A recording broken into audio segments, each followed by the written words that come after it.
Hi there. You're watching the pre-show to the Appreciationist. Happens every Wednesday at 6:45 p.m.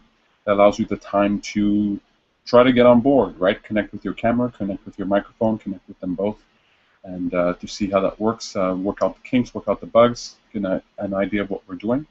If you want to participate live, tune in every Wednesday at 6:45 p.m.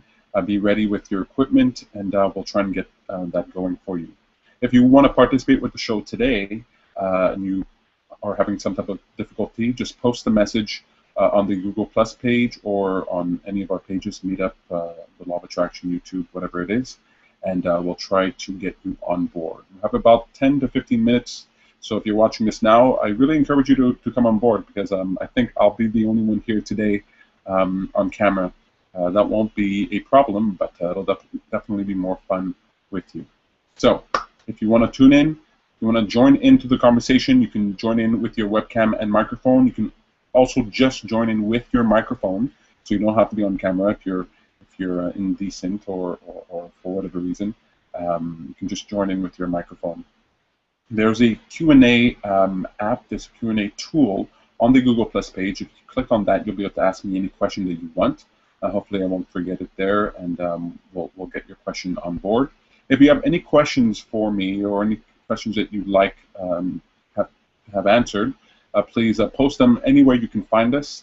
You can find us on lawofattraction.ca. You can find us at meetup.com/TLOAMTL, TLOAMTL. That's Law of Attraction Montreal. You can find us on our YouTube page by looking for Law of Attraction Montreal there, and anywhere else you can find us. Facebook.com/Law of Attraction Montreal. Really looking forward to hearing your questions. If it's not for this video, it'll be for other videos, other sessions, other things. I really get my excitement and my joy and my encouragement from you wanting to know. So if you really want to participate, the best way is to just send your curiosity my way. And if you do that, I promise we'll have a lot of fun diving into that.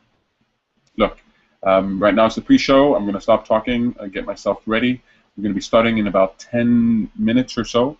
So please stay tuned. If you're watching this later, there should be a button down there below that says click here to jump to the start of the show. You can skip over all this nonsense and right to the beginning of the show. But for now, they'll just give me a few moments. I'm going to get set up, allow people to try to come in if they're trying to come in. And I want to thank you very much for participating, even if it's just with your eyeballs. What a weird thing to say. Okay.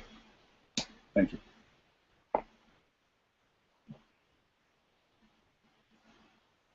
It's so warm in here, I can't open my window because it's noisy outside, and I'll probably be sweating during the show. My towel ready. Valerie, if you're watching this later, I got something else for you. It's another one of these gas cards. You know, they just keep popping out of the woodwork, so why not give them to my friend Valerie. I hope you're having a fun time. I know you're not here today, but that doesn't bother me at all. I look forward to see you next time or whenever you can participate. Missing all my friends there, Dimitri, Samantha, everybody who participates in stuff, Lee for sure. So if you guys are out there, please jump on board, but otherwise, hope to see you guys next time.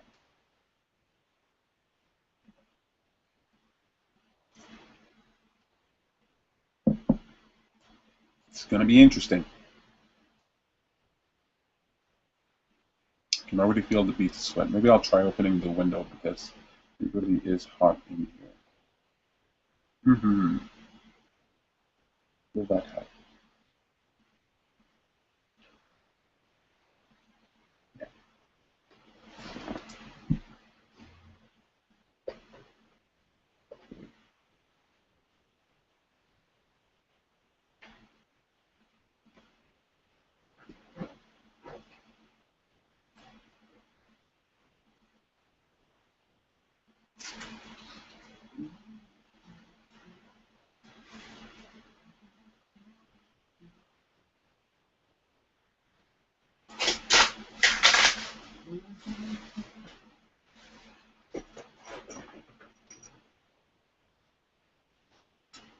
Won't you leave? Won't you love me? Give me the old school right now.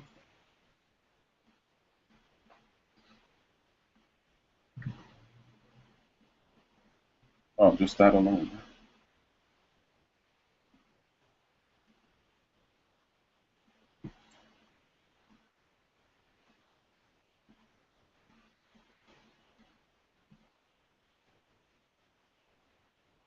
6:56 p.m. We'll be starting the show soon, so please stay tuned.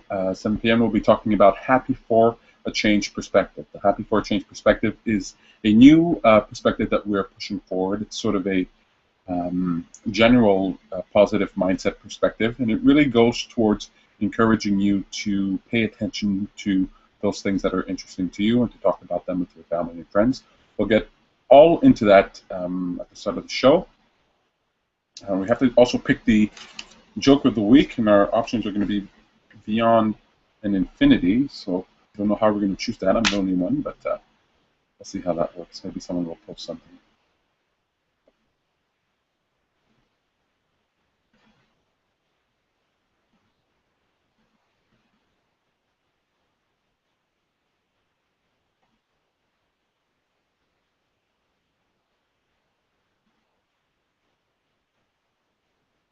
I am dying of heat in here. I hope my microphone is, yeah, it looks like it's working. Let's see about that.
Needed something a little more loose fitting. I'm already sweating through my shirt. Isn't that weird?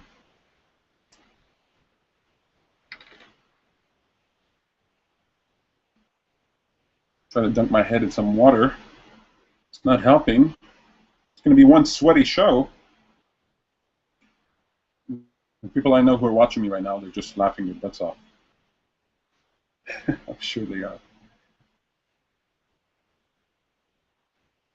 Speaking about laughing our butts off, if you want to help me pick the joke of the week, the two words we're choosing today are between beyond and infinity. So if you want to hear the joke for beyond, please choose beyond. If you want to hear the joke for infinity, please choose infinity. I think we're going to have to get used to this. What you may not know is that I have lights pointed at me. I have 3 lights pointed at me. I'm also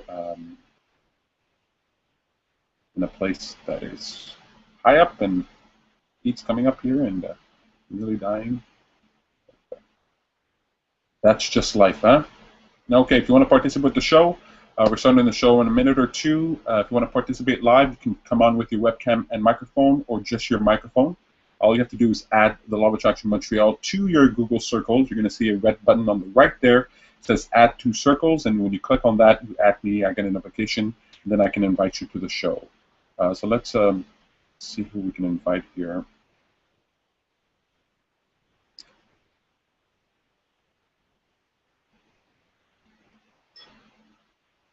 Let's make sure no one's trying to get into the show and having some difficulty. I know we have some viewers watching.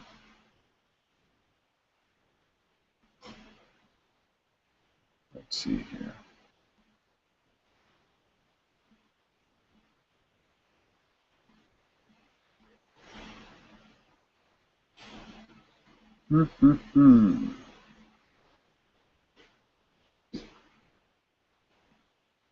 Okay, no comments yet, so I think we're good to go.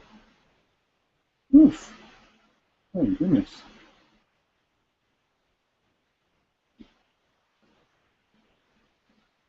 This is going to be fun. I'm going to sweat on air for people. I bet you this is one of those videos I get to remove from my YouTube page, huh? Not everything makes it online, you know. Live shows are pretty interesting. Anything can happen, and also anything can be edited out of it after the fact. So that might be happening for this video. All my sweating at the beginning of the show or during the show. We'll see. We'll see. Talking about the Happy for a Change perspective. We'll be starting the show in just one moment. If you want to get involved, please don't hesitate. Try to come on with your webcam or your microphone, and you can participate with the discussion. Otherwise, it's just going to be me talking for about half an hour. It'll be interesting. Okay, let's start the show, I think. It's a good time. There's my magic pen. The pen. Any pen will do. There we go.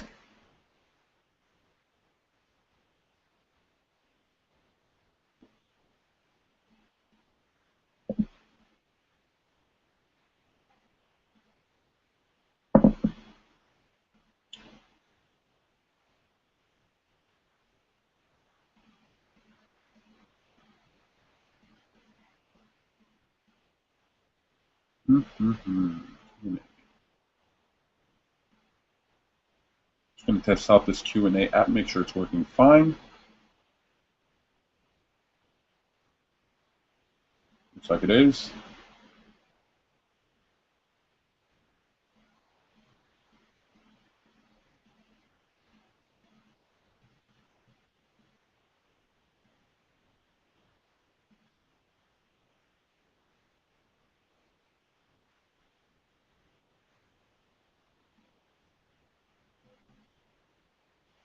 Hoping the noise outside isn't too loud. I can't close that window. Okay, let's start the show.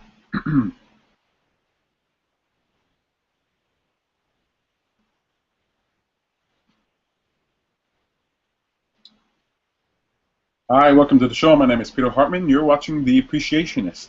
Thank you very much for tuning in. Tonight's show will be talking about the Happy for a Change perspective. But before we get to that, let's introduce the people in the room. No one's in the room today.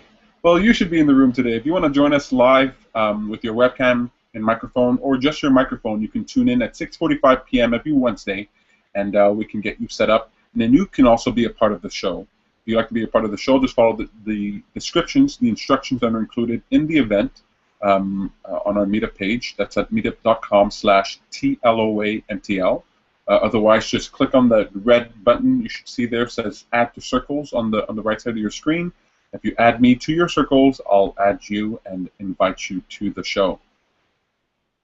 But I really want to thank you very much for participating. Everybody who's watching, I know there are people who are watching, maybe a little too shy to be on camera, but that's perfectly fine. I really appreciate you coming out and taking the time to watch the show. The first segment we air is something called a moment of appreciation. And it's really the most important thing we do on the show.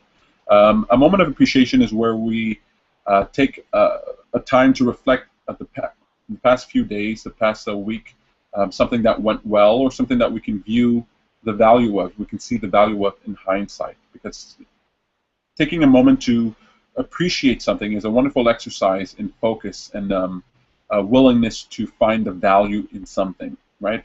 Appreciation is not only recognizing the good qualities of a person or a thing, but it's also choosing to enjoy them. It's actually drawing satisfaction, the feeling of value that you get from looking back on those moments. So right now in the moment of appreciation, we'll exercise our ability to appreciate. If you're sitting at home and you're trying to think of a moment of appreciation and you think of one that's really good, please don't hesitate to send that in, and we'll read that on the show next week. My moment of appreciation, actually I've had a few this week. I jotted it down just to make sure. Yes, so I was invited to speak at the Montreal Abraham Hicks group out in the West Island a few days ago. I did a guest presentation there, a guest talk. We talked about our, I know it was, yes, that's right, our future selves, I think we talked about. And it was a remarkable time, wonderful people. Linda there, she is the organizer of that group, and she's actually doing some wonderful work on encouraging people, bringing people together. In fact, I wanted to share something that she has coming up for her. Oh, I really hope that it's not too loud outside. If it is, I'm sure I'll get a quick message from my assistant. But she wanted me to share this. If you're coming to our next event, so you'll be getting this in person. But she's having a trip to Greece, I think it is. Yes, Skiathos, Greece. We are planning another trip this year to the small paradise island of Skiathos, Greece. This is where the movie Mamma Mia was filmed. It's very interesting. It's a beautiful island filled with pretty villas, quaint side streets, over 60 beaches, many walking trails, mountain hiking, kayaking, sailing, biking, and much more. That's September 13th to the 29th this year. If you want to book your trip, it costs, well, look, you'll get all the costs associated with that. That's Linda Hartman. You'll see more of that information in the next event, and we'll be posting that on our website very, very shortly. You really should see these pictures. I mean, they're really awesome. I really wish you could see it better. But it's a beautiful place. This is her second annual trip there. She invites those who are like-minded to come along and really enjoy the experience. And I think it's something wonderful for you to check out. Just got a quick message here. Okay, great. So my assistant is telling me, assistant and co-organizer Samantha is telling me that the sound is fine and you can't see me sweating too badly. So that's always very good news. Thank you very much for watching my back there, Sam. Great. So if you are interested in Linda Hoffman's trip, she has her own meetup group. It's the Montreal Abraham Hicks meetup group. You can find that on meetup.com. It'll also be posted on the lawofattraction.ca very shortly, so you definitely want to check that out. I'm sure we'll mention that again in the near future. Okay. My moment of appreciation. So it doesn't stop there. We didn't only have a wonderful time at Linda's place, so really talking about the future that we see and who we'd like to be. And I didn't only have fun answering all those questions in this wonderful storybook house out in the West Island with trees surrounding it. It was a really lovely night. When I left there, I looked up at the sky and there were these stars. You know, you live in the city, you get used to not seeing stars, but it was very beautiful to be out there. And then all of the people that I met who were very friendly, those who, you know, offered to give me a lift and things like that, and conversations we had there with Andrea and wow, I'm spacing on her name, Ella. That's right, Ella, who we had a wonderful conversation, and that's always a lot of fun. So a moment of appreciation there. But then that wasn't the only thing that happened this week that was worthy of my appreciation. What also happened is that we had an outdoor event. So Samantha Barley, a co-organizer for the meetup group, she also holds these appreciation walks where she takes these walks along trails in nature. It could be on Mont Royal, it could be in Verdun waterfront, it could be wherever it is that she chooses. The groups of people go and they walk, and at the end of her walk, she thought it would be this great idea. She had this great idea to have a group conversation, a group discussion, a community discussion outdoors on the mountain. So we did just that. We had a wonderful turnout, wonderful people who came. Incredible amount of donations that we received. I mean, I certainly didn't expect that, and I can honestly say it was very much appreciated. I very much appreciated that that effort. I think it was Jillian who really got the ball rolling on that by even suggesting that there was something for you to contribute. Donations is not really my thing. I don't really like asking for it, but I do appreciate the offering and the love that I was given. So that was really a lot of fun, sitting outdoors, seeing all these people interested in in being interested. Seeing an old friend, Dimitri, he was a part of the show for a little while. He'll probably be back. It was really great seeing him after his little hiatus. He looked great. I saw my friend Nancy. I didn't really get a chance to speak to her, but she looked really great coming out there. It was really nice seeing her there. And that wasn't all. That wasn't my only moments of appreciation. The last moment of appreciation that I'll share with you, and if this is going on too long, just know that usually we're more than one person who is sharing a moment of appreciation, but here we go. My mother, she invited the family to church. When I say the family, I mean the family's really gone big with all the grandchildren and the extended family when it comes to the people we care about and the people that we bring. The whole family went to church, my mother's church, and we sat down. And I grew up in church, so having everybody that I care about, and then everybody else there with us, this whole crowd at church was really a lot of fun. I don't know how many people we were. We were certainly over 5, 10, 15 of us. It really felt like a fun experience. It was new to some of the people. Some of the kids were restless, but I had a wonderful time there in church, sharing an experience that I've had for much of my life with other people, and my mother being so proud and so happy that we were there.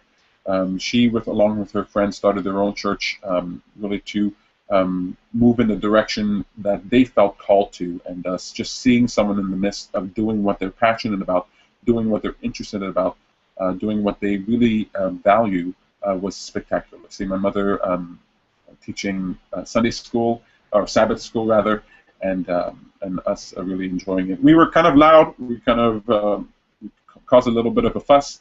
But, you know, I think that's what you should do when you're at church. You shouldn't be straight as an arrow. You should be fluid like water. Okay, so that's my moment of appreciation. Church service, outdoor service, Get Spot in West Island. It was a really wonderful time. Let's move on to the Joker of the Week. I hope you're ready for that. Okay, so if you're watching the Joker of the Week, these words have nothing to do with what the joke will be, but we do use the words in order to pick the joke. The words this week are beyond and infinity. If I'm not mistaken, infinity was left over from last week, and actually it's to infinity and beyond, right? If you're out there and you want to vote on which joke you want to hear, you can choose between infinity and beyond. You can just write me a quick message. Otherwise, I'll choose. I'll just choose which one it is. You know, I don't even know which one I'll choose, but I'll choose one of them. So I'll give you half a second to make your pick. If anybody wants to post, write a message. I'm just watching here. If not, then I will pick beyond or infinity. Which one do you think? Or does it even matter? Does it even matter? Okay, well, which one do I think Valerie would pick? I think she'd pick beyond. Yes, I'm definitely sure she'd pick beyond. In fact, the next time we hear from her, I'm sure she's going to say, Peter, I was definitely going to pick beyond. You know me so well. Beyond. Hope you're ready for that joke. Like every joke, the delivery is what matters here, and my delivery is notoriously bad. Notoriously bad, but here we go. So this is a dialogue between a man, and God. There you go. So I guess it's appropriate for beyond, but here we go. The man asks God, "What is 1,000,000 years to you?" God says, "Only a second."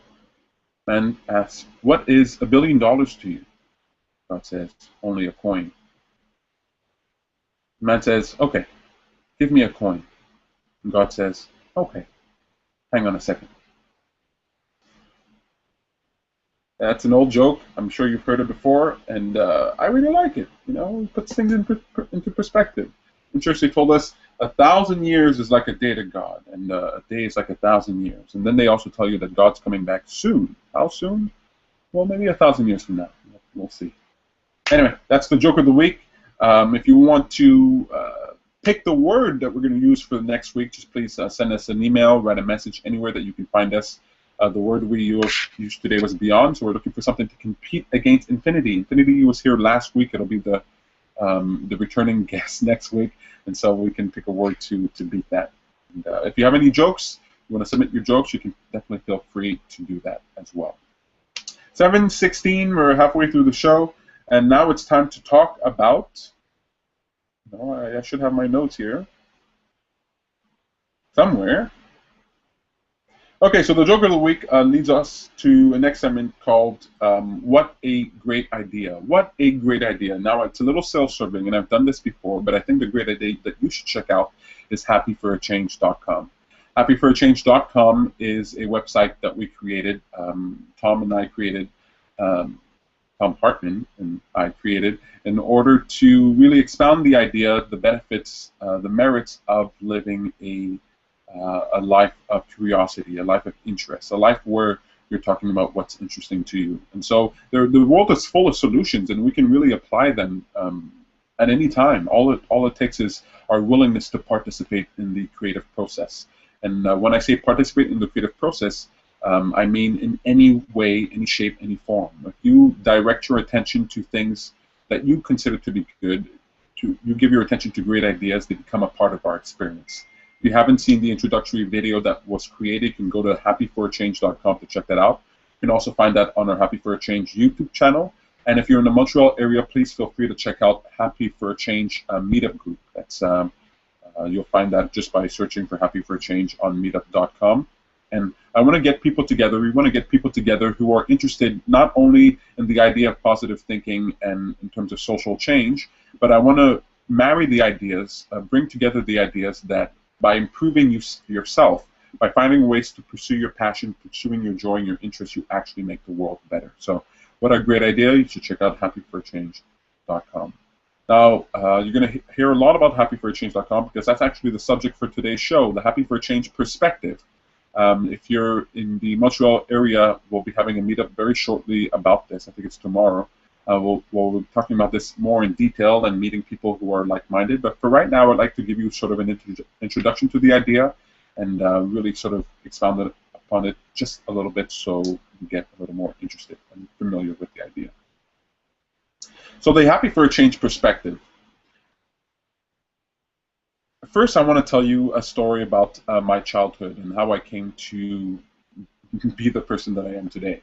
When I was around 16, I left church. I was really a devoted Christian. I was really very interested in those ideas. But as I asked questions, as I pondered more about how the world works and understood more about what was going on, I became what's the word I'm looking for? I lost the perspective that I had before in terms of the Christian God perspective, and I decided to branch out on my own. I really loved the idea when I was told as a kid that I could talk to God. Now, I didn't really know what God was except this magical force that was out there and listening to me, but it really gave me warm feelings to know, and it encouraged me and empowered me to know that I could communicate with this power, true or not true. And more than that, I thought, well, if I could communicate with this force that is out there, and if this force is actually interested in me, then why do I need the middleman? Why do I need anyone? Why do I need a church? Why do I need anything at all? And I was walking home, actually I was walking to school one day. It was a beautiful, beautiful spring day. Actually, it was summer. The leaves were on the trees. The sky was absolutely blue, and I looked up and I said, God, you and me, if you're out there, we're going to figure this out. And I really tasked myself with trying to understand God's will for my life and for everyone. I really want to know what was the best way to live. Shortly after that, really along that walk, an idea came into my mind, and I didn't know if it came from God or if it was just my own brain or whatever it was, but who cares? I just needed a starting point. So I decided to go with the starting point. The idea that I got was that everything had value. In fact, this is the way the idea came to me. It came to me like this. It told me that life was like a story, and it had a beginning, middle, and end. It had this sort of logical progression through it. And although the world was obviously an immense and complicated story, so complicated that not any human being could understand it, the story should follow very sort of logical rules. One of the interesting things about stories, or at least what I found at the time, was that the protagonist, the hero of the story, everything that is written there, everything that he experiences, he or she experiences, everything that happens to the protagonist, to the hero, to the main character, is of value. Meaning that the author never writes a word that doesn't have value, that doesn't contribute to the whole. And sometimes the hero will go into places and leave those places without actually finding what they were looking for, without finding the clue that was there for them to find. And so it was up to me as the hero of my own story, as the protagonist of my own story, to find the value of whatever was presented to me. And that was the core of my philosophy. That still is the core of my philosophy. And that is, to state it clearly, everything has value. Everything. Positivity, negativity, good things, bad things, happiness, sadness, all of life was valuable. And sometimes we, with our narrow perspective, with our myopic perspective, our human perspective, we're unable to see how one element fits with another. We don't really have the big picture. We don't really see the connections that are placed there, but we can task ourselves with finding the value in it. And if we can't find the value in it, at the very least, we can assume a value that is unseen. So I started assuming that every single person that I met, every book that I read, everything that I heard, everything that was said to me had value. That didn't mean that I had to believe what was being told to me at face value, but it was up to me to fit it within a world picture. And as I started doing that, I started realizing that, in fact, even disease and illness, even violence and crime, even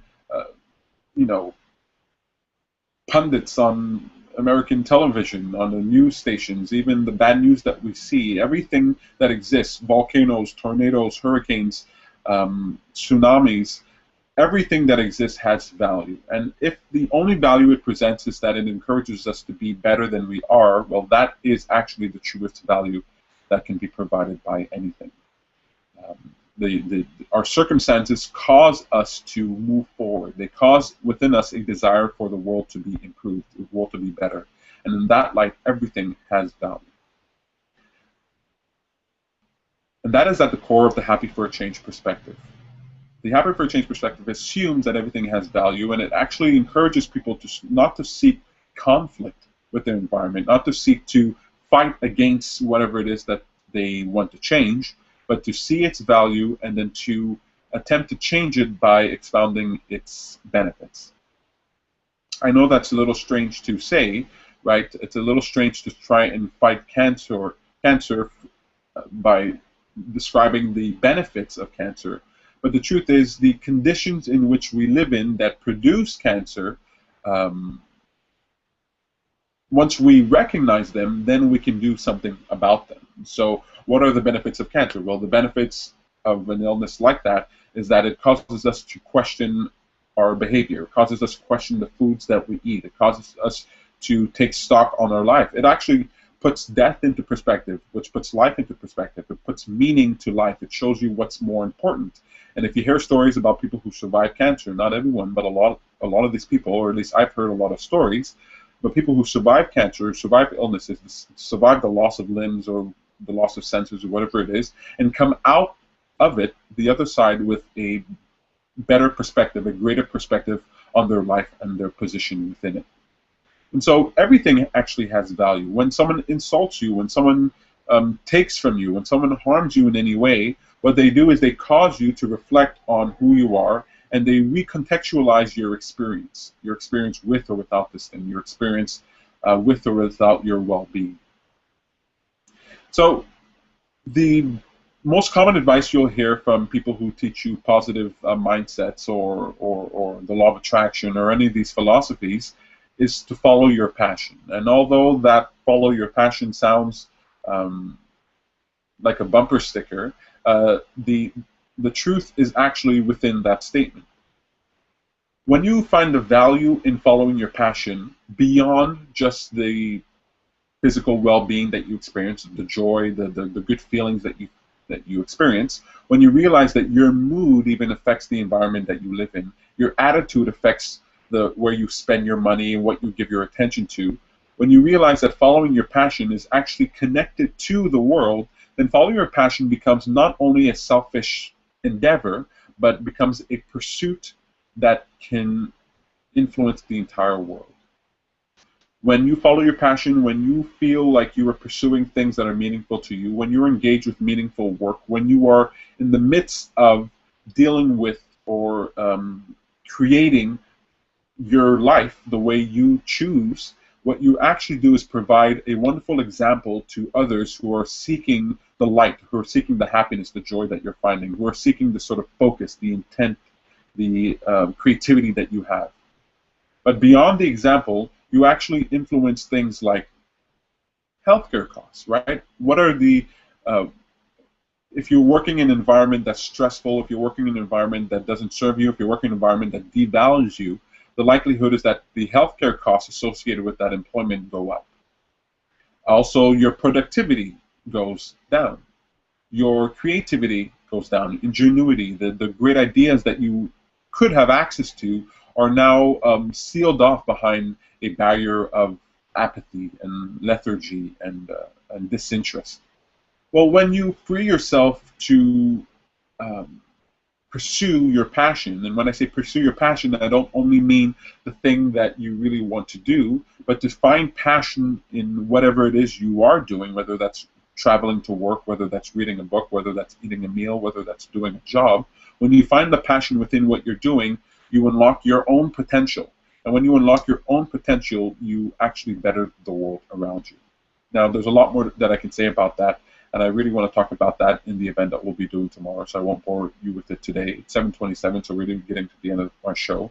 But I want to sort of describe more about the Happy for a Change perspective beyond what is obvious. I believe that the world is in the midst of this war, and it's not the war with the Middle East, it's not the war on terror, but it's the conflict that exists between science and spirituality or philosophy or anything metaphysical. It's the battle that we have between fundamental ideas, and it's that conflict that I aim to resolve with the Happy for a Change perspective. There's value in that conflict. There's value in the duality. There is value in the dichotomy between science, the intellectual mind, and the spiritual, the heart-based, the heart-centric philosophies. And I think we spend far too much time trying to prove, science spends far too much time trying to prove how right it is, and spirituality or religion or metaphysics or kookiness or whatever it is spends far too much time trying to explain how right it is, and they do so by trying to explain how wrong the other side is. And that battle will always continue because the truth is there's value to both sides and both should exist. In fact, science would not exist without the frustration that was born out of the religious mindset. And bridges don't get created without the gap in between them. And so much of our ingenuity and our creativity arises out of necessity, out of the environment that it's placed. And so the conflict between those two perspectives are not what they appear to be. They're not at odds with each other, but they complement each other. They're synergistic, and they give birth one to another. And so the value that is provided in the Happy for a Change perspective is this reconciliation between not the conflict. I mean, that conflict will always be there, right? You don't want to watch a football game or a hockey game or a soccer game and have the players just get along. You want that conflict, but we experience that conflict within the context of it's a game. It's for the fun of it. It's for our enjoyment. And the day that you're watching sports or that you're participating in sports and your love for it turns to hatred, it turns sour because you're upset that you lost or because this other team acted this way or these rules have been changed, is the day that you negate or you lose perspective, you lose sight of the true value of the experience. And the true value of the experience isn't that your team wins over the other, is that we all enjoy the experience of this game. That's why I love it in Montreal when the Montreal Habs are in the playoffs, because there's this spirit, this air of celebration that takes over the city, even with people who have very little or no interest, like me, in hockey or in sports. There's this air of celebration that permeates the city, and it actually causes my life and everyone's life to be better. When you go into a place of business, into a shop, into the mall, you're working down the street, and you're hearing people celebrating and honking horns because they're happy, it actually makes your mood better. And so that sort of organized optimism, that organized sort of sense of looking at your environment and seeing the value in it and celebrating it with those who are around you and following your passion because of that celebratory state it puts you in, I believe is one step towards making the world a better place. What can we do? So we are often sort of confronted with this challenge of improving the world, but the challenge seems insurmountable. It seems too big. It seems too great. I mean, what can I do? What can I do? What can I do? The polar ice caps are melting. Global warming is getting bigger. There are wars happening in the Middle East. The government is trying to control you. The foods that you're eating aren't healthy for you. I mean, what are we supposed to do? What are you supposed to do? What can you do to solve that? What can you do to influence that? And when you think about it in those terms, the problem seems so big that it sort of paralyzes you with fear and indecision. There's nothing I can do, so let me go on with the rest of my life. Well, you can do something about it. And it seems counterintuitive. It doesn't seem like this would solve the problem because you're not tackling the problem at the level of the problem. You're attacking the problem at its source. And when you attack the problem at its source, the seed of the thing, it actually is far simpler. It's this idea of simplicity leading to complexity. When you're born, when you're conceived, you're a cell that is then engaged in a very simple process of cellular division. It's dividing, it's dividing, it's dividing, and multiplying. And that simple process gives rise to you. And you might think to yourself that I'm different than the cell that I was, but the truth is you are very analogous. The experience of a human being is analogous to the experience of a cell, right? You have this membrane, you interface with the reality, you have these receptors that interpret the information that is provided, and then you behave in a certain way based on a cascade of chemicals within that system. You are not very different than a cell, and the simplicity of the cell gives birth to the complexity that is the human being. And the same can be said for the problems of this world. The problems of the world weren't generated overnight. They didn't blossom full form in the way that they are now. They arose out of a simple and insidious state of being, a mental algorithm that gave birth to the consequences that we see. The sort of nugget, the insidious seed, is that we have been caught up with the distractions of life, and we have failed to see the value in pursuing our passion, to pursue our interests. So much of what we benefit, so much of the technology that we use today, or even the systems that have evolved today, governments, voting, sentencing, juries, trials, lawyers, the rights that you have, so much of that was born out of a simple notion, the simple idea that you had an inherent value. You have an inherent value to the system, and though you're little old you should be heard. You are valuable. We should empower the individual to create. And when we empower the individual to create, whether it's through education, whether it's by the exposure to wonderful technologies like computers or the internet, what we do is that we allow people to unfold, to grow the seed, the bundles of potential, the packets of possibilities that we all are. We allow the environment to allow those things to flourish. And all the great ideas that we have today are the product of individuals, are the product of individuals seeking out the benefit of their own passion. And so we experience that today. But then now we experience this sort of slowdown. You might perceive it as a slowdown. Not everyone does. But the slowdown of growth, because we've lost the perspective that the individual is valuable, and then we allow ourselves to be guided by the mainstream, guided by the whole, instead of being self-directed and allowing our individual actions to dictate what society and what the world will be like. So returning to the simple notion that every action that you take contributes to the whole, and that you are valuable, and that by pursuing what you find valuable, you increase that, you make it more likely that those things become a part of our experience, then we can actually participate in the effort of changing the world, real social change. Social change doesn't happen because we describe the problem. Social change happens because we empower the individual to act upon what they perceive is in their own best interest. So what can you do? What can you do is you can pursue your interests and talk about them. Talk about them with your family and friends. That's so important. It seems so small, but the reason why we have the world we have today is because people have stopped talking about those important issues. I'm not saying stop talking about those other issues. Stop talking about One Direction or Miley Cyrus or the Kim Kardashian or whatever it is that's popular today. I'm not saying to talk about that, but I'm saying to add to your conversation these things. What are you passionate about? Why are you passionate about it?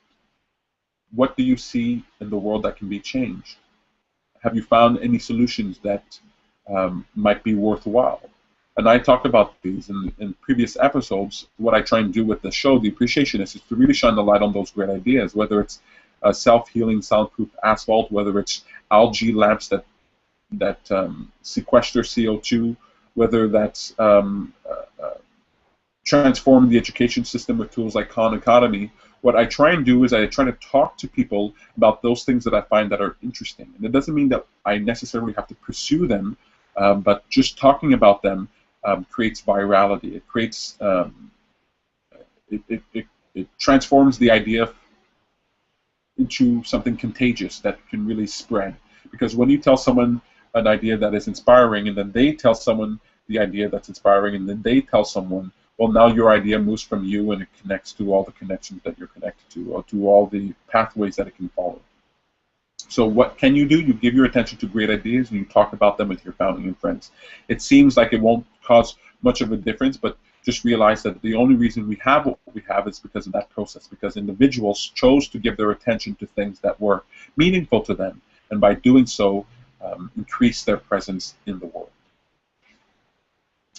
What that does is that once we engage with talking about things that are interesting to us, is that it creates sort of a collective society of teachers. There are a lot of people in this world, and all they really want to do is to help the world to be a better place. They want to communicate their ideas to other people.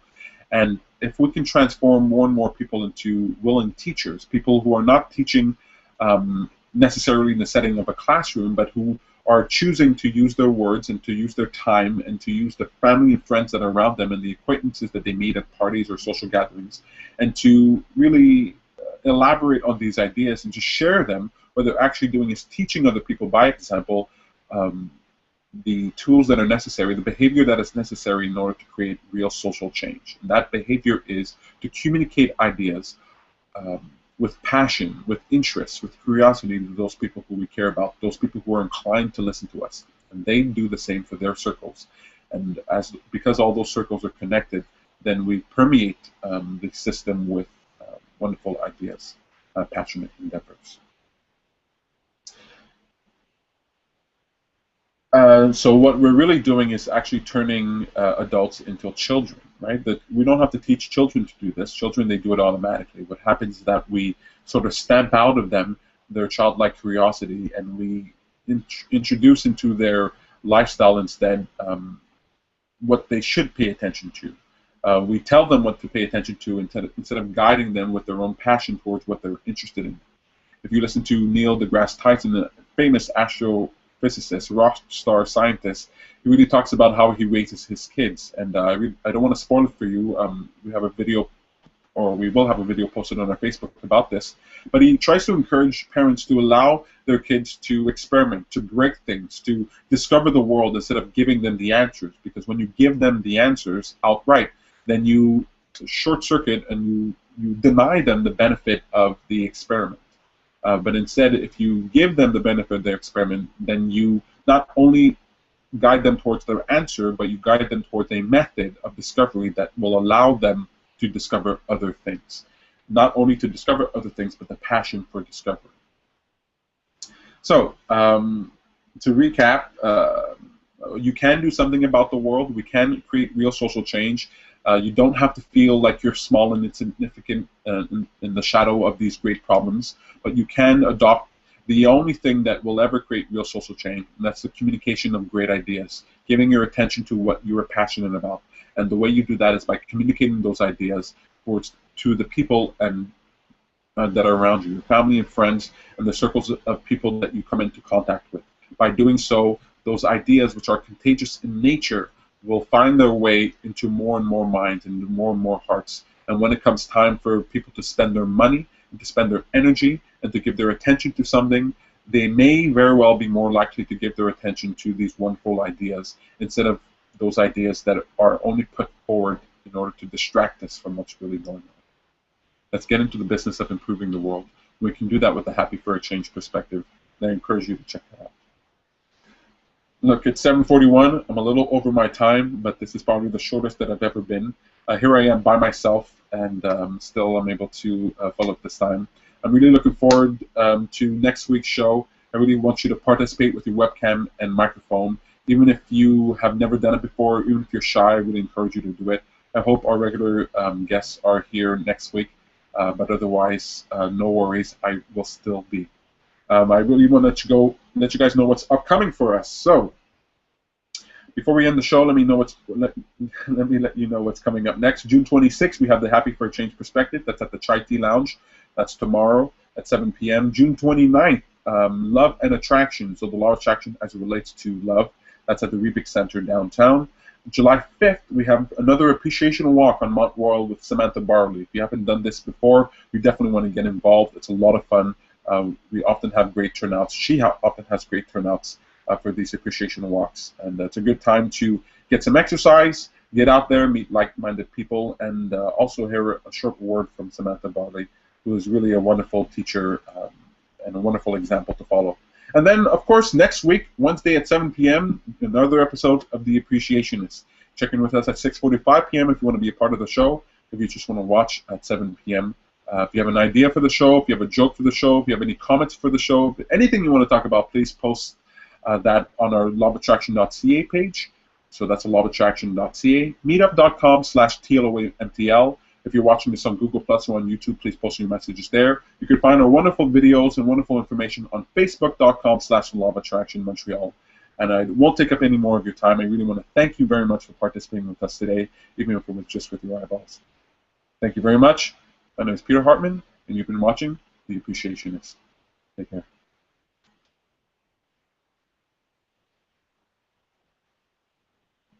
This is the part where everybody logs out, and I get to say something afterwards.